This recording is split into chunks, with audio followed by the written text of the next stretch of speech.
Hello everyone, welcome back to the channel. Today we're going to do an updated 2026 US Senate prediction.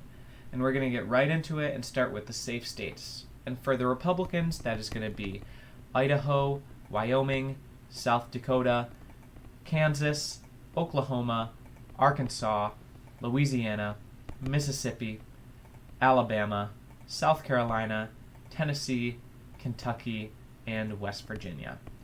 And on the Democratic side, we are going to have Oregon, Colorado, New Mexico, Illinois, Virginia, Massachusetts, Rhode Island, New Jersey, and Delaware. And looking at this map of safe states, you're going to see that Republicans definitely have a few more safe states than the Democrats. And now we're going to get right into the likely states, and we're going to start off with Montana for the Republicans. Nebraska for the Republicans is likely, and the only reason this is a likely state instead of a solid state is because there is an independent running in Nebraska, and he is drawing support from most of the independents and a lot of the Democrats. So he has a small chance at flipping this Nebraska Senate seat into the independent column. He said he's not going to caucus with either party, which will be interesting to see if he makes it into the U.S. Senate. Our last likely state for the Republicans is Florida. And now for the Democrats, we have Minnesota, New Hampshire, Michigan actually. We've seen the primary in Michigan narrow down a little bit, and about a couple months ago I would have said this race is going to be lean Democratic, but I think it's moved into the likely column. We've seen a lot of consolidation around the Democrats in Michigan. And also in this likely set of states, we're going to have North Carolina and Georgia. Both of these states have very strong Democratic candidates. Roy Cooper in North Carolina and John Ossoff in Georgia. And both these Democratic candidates are super popular within their states, and it's going to make them a likely margin of victory. So now we have our couple states that are going to decide the makeup of the U.S. Senate, and we are going to start with Iowa. And the Democrats have been hopeful in Iowa, but it's too much of a red state. It voted for Trump by almost 15 points, so that's going to be closer, a lot closer than 2024, but I have Iowa in the lean column for the Republicans. Same thing with Ohio, where you have Sherrod Brown trying to get to the Senate. He is a very popular Democratic candidate, but he couldn't do it in 2024, so I do not think he'll be able to do it in 2026.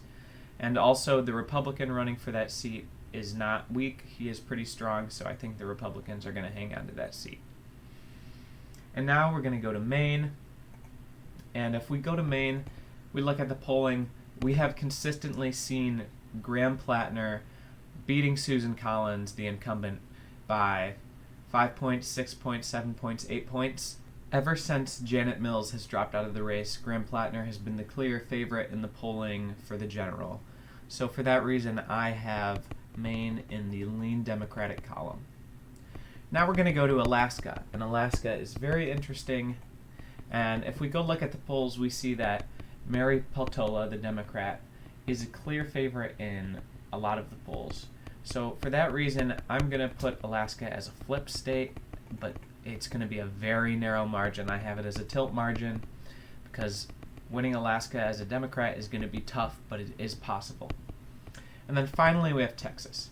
Texas is probably the most interesting race in this Senate cycle. We have James Tellerico, who is doing very well as a Democrat, and then Ken Paxton, who just recently won his primary.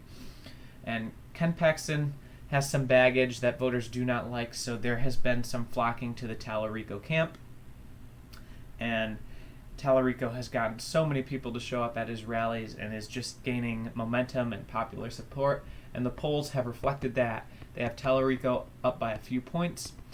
I don't think he's going to win by that much. I think he's going to barely squeeze by, and Texas is going to be in the tilt Democratic column. And this means that Democrats will be at 51 Senate seats and the Republicans will be at 49. And that means the Democrats will take control of the U.S. Senate, flip the Senate, put a check on President Trump's executive power, his appointments to his cabinet and any Supreme Court appointments that might come to be. And yeah, Democrats, in my prediction, are going to flip the Senate back to Democratic control. All right, everyone, thank you for watching, and please don't forget to like and subscribe.